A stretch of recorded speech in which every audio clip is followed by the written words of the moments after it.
What it is, guys, it's your Dino. We're back at it again with another review, so let's just get straight into it. This one is for Vagante, or Vegan, however you say it. It is made by Nuke9, both published and developed, and it is available on PC.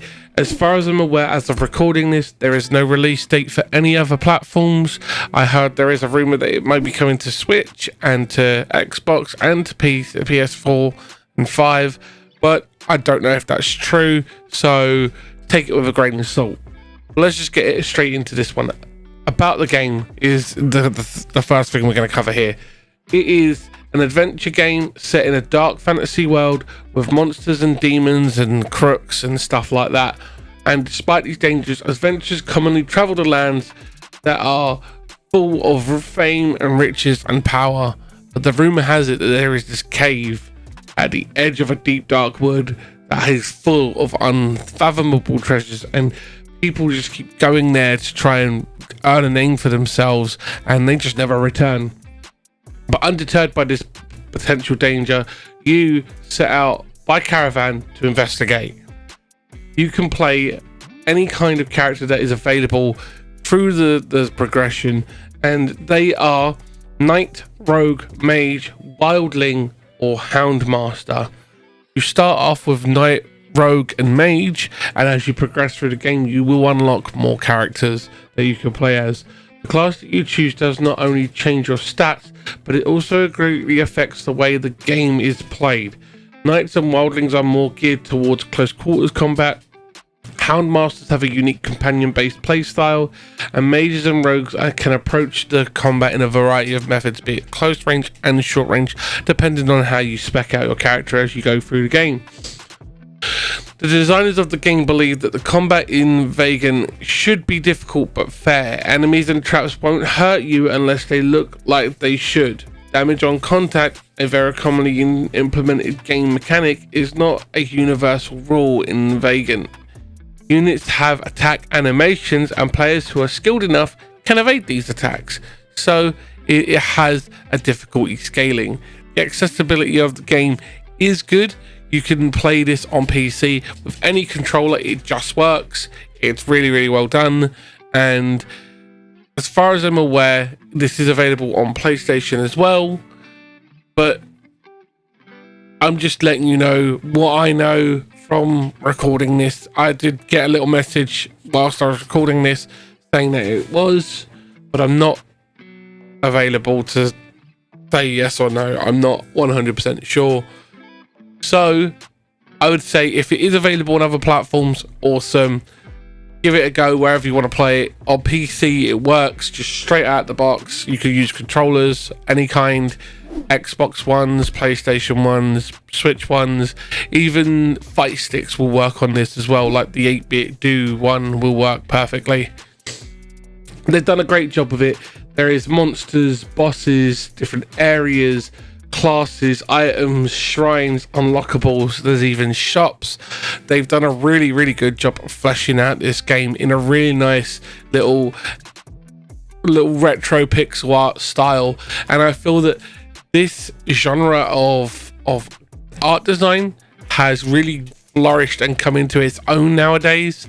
They've done a really good job of it, and overall I think that this style of mechanic and the way that they've created the game in a unique pixel art style allows them to make the worlds more intuitive and progressional, and that they can be randomly generated, and it allows for the engine to be more robust, even though the graphical side isn't as fully fleshed out and like looking like The Witcher 3 on Ultra on a PC.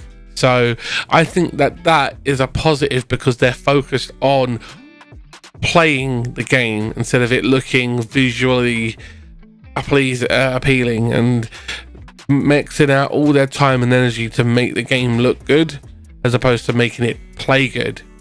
So the cons are not really many that I can see. I like the fact that on the PC version you have the ability to just use any controller. It just works. You can just plug in a controller via USB or run it wireless and it just works. That is perfect.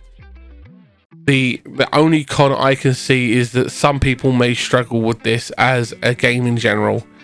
It is not an easy game to play, like most games that have a scaling difficulty system where things will get harder.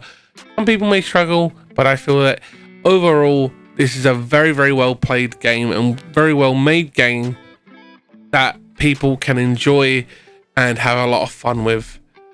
I think that if you give this game the time, you may end up enjoying it, and it may become one of those little pixel art games that you just love to just put on, have a little bash. If you die, you'll be like, okay, I'm gonna give it a break for now, and then just come back to it later. It is a really fun game to play. I've probably got about 12 to 13 hours of gameplay into this, and I just wanted to show off the very early of the game because I didn't want to spoil how OP you can get as you play through the game. It's a lot of fun. It is very well made, and the story of an RPG game like this is very important, and I feel that with the art style that they've created, they've done a really good job, and I do think that they have really hit the nail on the head with this. It has a nice scalability for combat, and the encounters can be random. Like, for example, here in this recording, you can see that we just randomly encounter the dragon, and he's pretty tough. So it's pretty cool that you can just randomly pop into these different creatures and just find them, which is a really cool thing. And I think that they've done an amazing job with that. I do like the fact that the characters can even be customized in how they appear. So as you can see, right now the knight character that I'm running is the Wandering Knight. He looks more like a little hobo knight kind of thing. So he's got like a little cloth helmet on and just the basic bare minimum of armor.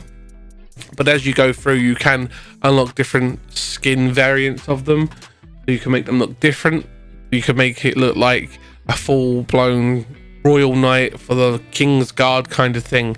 And I think that that is a cool way of creating customizability within a game that is both multiplayer and single player. Because yes, this game can be played with multiple people, and it's really well done, and I do like it. And it's a quirky little game that has a lot of unique playability to it. And I feel that given what they've created, having a bunch of your friends jump on and play, 4 of you running around, it will be a lot of fun and you'll have a good time. So if you have played this, guys, make sure you let me know in the comments. If you haven't played it, let me know if this review has encouraged you to pick it up. I think it's well worth picking up, in my opinion. It's a lot of fun to play, and that's the key factor here. If a game is fun to play, always give it a good review, because if I'm having fun, I want you to share in that fun. But as always, guys, it doesn't come down to my opinion. This is just my take on it. Let me know if you've had a go, sound off in the comments, and just let's talk about it. As always, guys, thank you for checking out the review. Be safe, be well, have fun gaming, and I will see you in the next one. Bye.